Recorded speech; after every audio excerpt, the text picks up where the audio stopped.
is there greater variation in human aptitude and talent than there is in other species?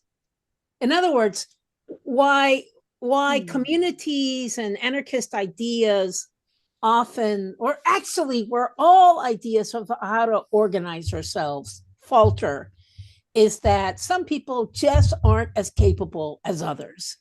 And we have a hard time saying, well, let them die. And totally get why we have a hard time saying that. So Yeah. is that true for like bears? Uh, is it true for ants? I don't For think it's pandas? true for ants.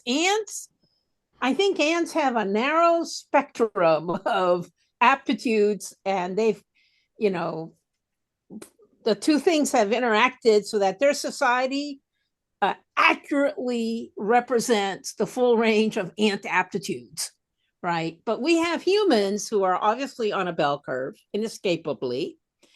I don't know. I can tell you're thinking, both of you are. I don't know. It just entered my mind. It's one of our problems that we have such a big, long bell curve that if we had a better distribution, tighter distribution, we'd be happier. I don't know. I mean, that's just one of those random thoughts that entered Okay, my I mind. love so that. this leads to a poem, which is a poem that I pulled this morning when I was looking at my wonderful poetry book, which I will now go get. Eric, what's your response? I'm being Oh, saved by a sure. poem. So that's something I'm really deeply interested in, and I think it's more questions than answers. And I think it's like population biology, where Yes. like like if you put 1,000 worker ants, so ants actually do differentiate quite a bit by role. Yes, they Uh, do. but Yes. they're born, they could go in any direction, then they get the royal jelly or something like that. Yeah. But I love questions like what if you had a state that was only males, Yes. and then you had babies born into that state that was only males, would the female birth rate go up? uh, in order to like, is it self-correcting? Is it self-leveling? Is there some sort of pheromonal influence? And like when we talk about conscious awareness, especially like if consciousness is an energy and can only be it can only change forms and never be created and destroyed, is there some sort of conservation of consciousness? So like when you look at how crowds work, is one of those people fully conscious and the other people just follow along? And is it possible even to have distributed consciousness? And is that why we see things like the Pareto principle, where Mm-hmm. the small number of people do all the producing and all the influencing? And like, I think those are great questions, and I don't know the answers to Yeah. Yeah. those for sure. I think those are all great questions, and I also don't know the answers to. And it makes me think about, I love the question about the animals. And it makes me think of this article. I am going to read this poem, but it makes me think of this article about that I just sent you, Carmen, about aggressive, these female turtles that jump off a cliff when the male turtles are too sexually aggressive.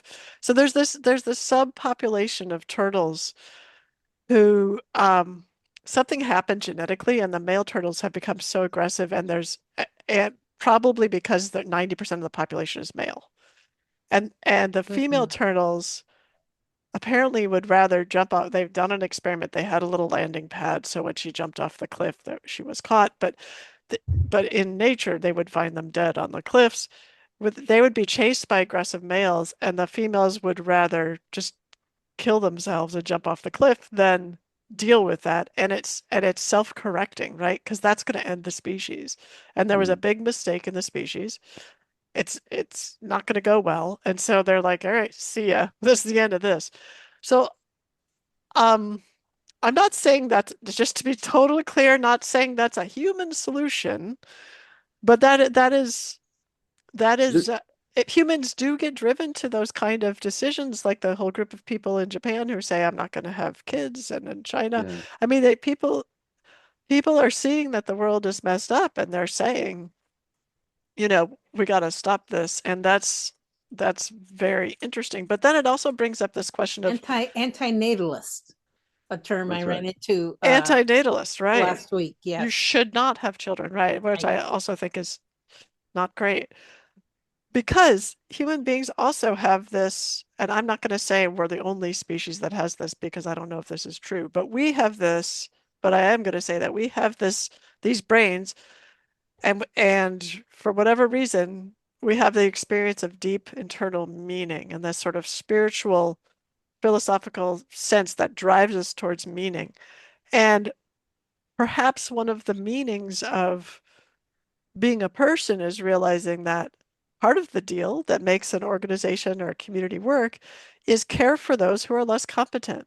And so some people's skill set will be care for those who are less competent, even as adults. And other people's skill set will be to train people to be more competent to the extent that they can be. And I feel like that teaches compassion, and that compassion can actually help a city state because I love the city state model. I'm very into this local model now because I think that's where we're going. Me But too.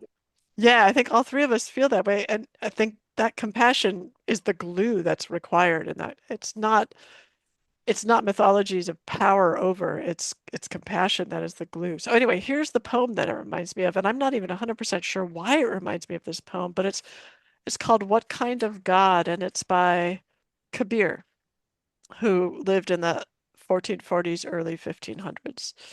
He's a mystic. What kind of God would he be if he did not hear the bangles ring on an ant's wrist as they move the earth in their sweet dance? And what kind of God would he be if a leaf's prayer was not as precious to creation as the prayer his own son sang from the glorious depth of his soul for us?